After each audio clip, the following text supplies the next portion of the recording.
going on, guys? So in today's video, we're going to be covering the topic of turtle soup. I asked my Telegram what video they would like to see and gave them a few options, and turtle soup was the highest voted, so that's what the video is going to be on. When trading turtle soup, you have to realize a few things, and the most important being liquidity and where is the liquidity. So anywhere you have equal highs and equal lows, fair value gaps, anywhere you have an accumulation, that's going to be a high probability pool of liquidity to be turtle souped.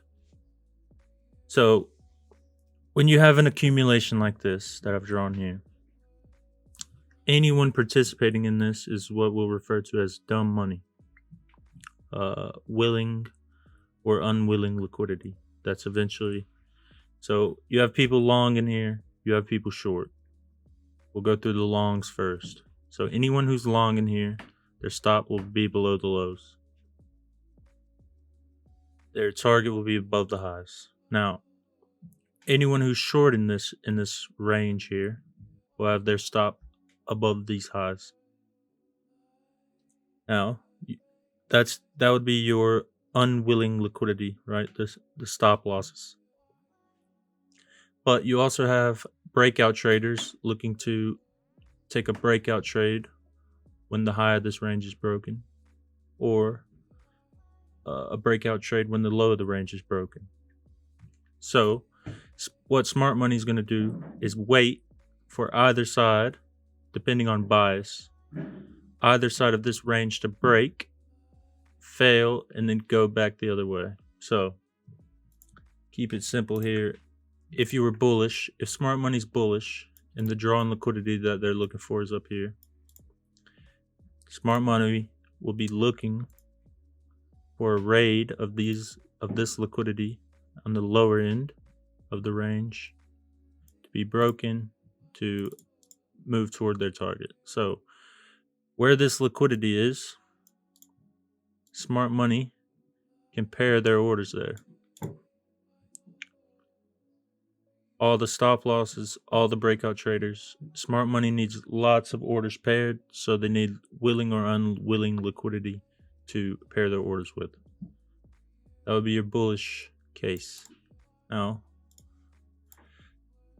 if your drawn liquidity was down here and you're looking for lower prices, when you get an accumulation like this, smart money will be looking to pair their orders with this top side of liquidity.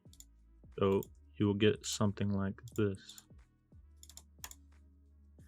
That's the main basis that you need to understand when wanting to trade turtle soup. So you need a bias, whether it's bullish or bearish, and then you also need liquidity to be engineered on either side. So I'm gonna go into a few different kinds of turtle soup now. We scroll up here. So over here we have an external range turtle soup. So it's going to the outside of the range and then reversing. It's like a reversal turtle soup.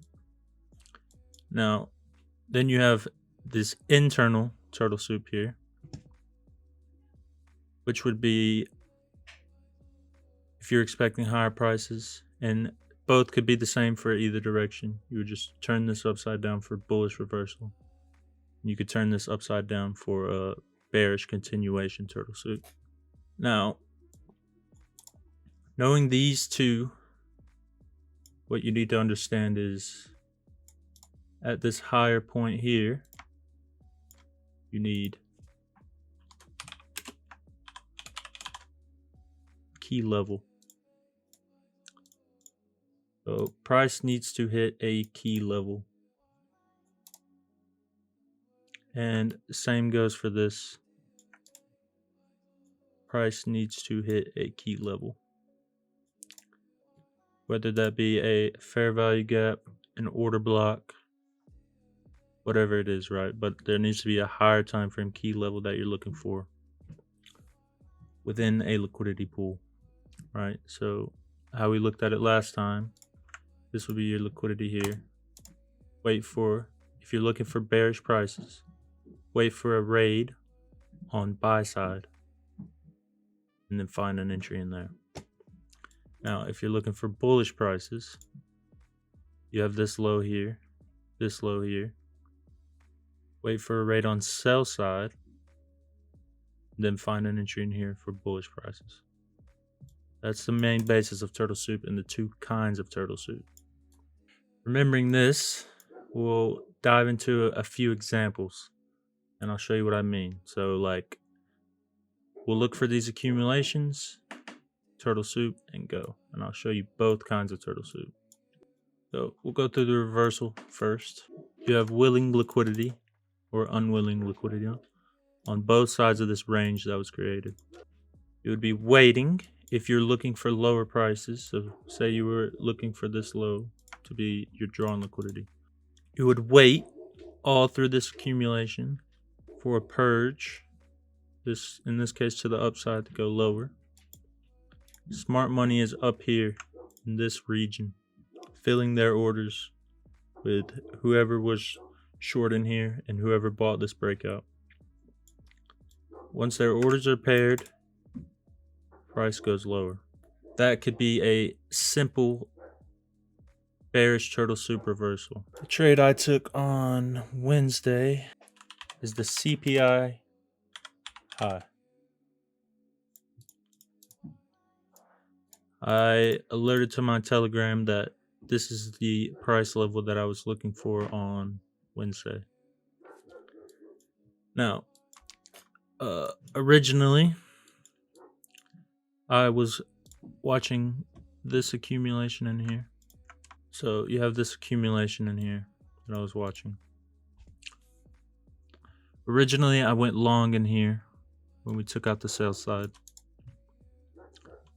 Partialed at these highs. And then price reversed lower.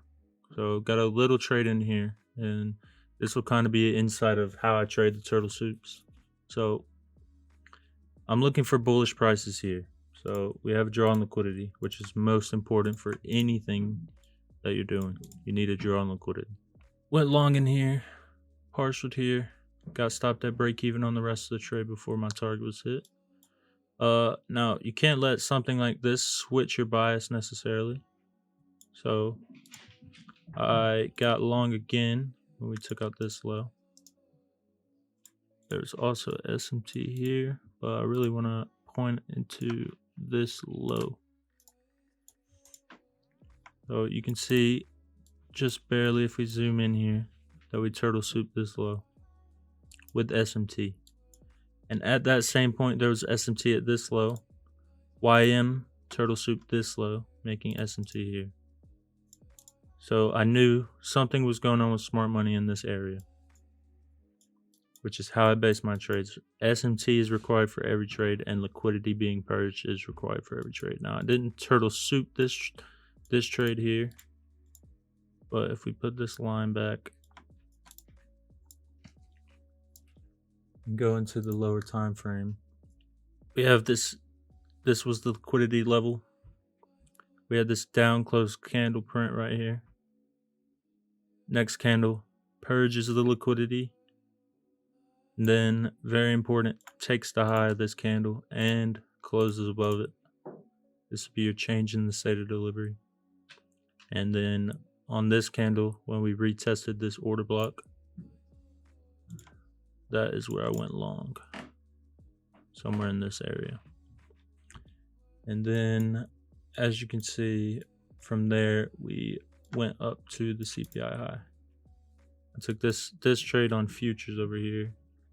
Like 306 on NQ, and then this trade was a options trade which went over 100% to here.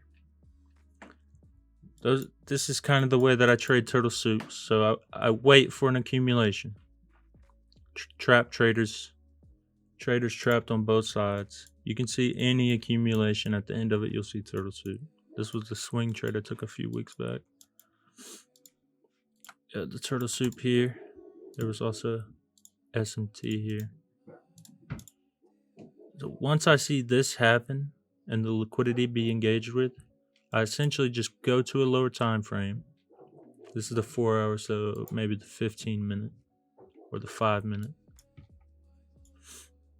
And I wait for the same thing. Down close candle. Next candle takes that low, closes above this candle, change in the state of delivery. And then I will buy it when it hits the order block. This one gives you a second chance here. You get this 2 chances, third chance, and then it runs away, never comes back. Essentially, that's all I do. I wait for a turtle soup. Obviously, gotta have a drawn liquidity. Always.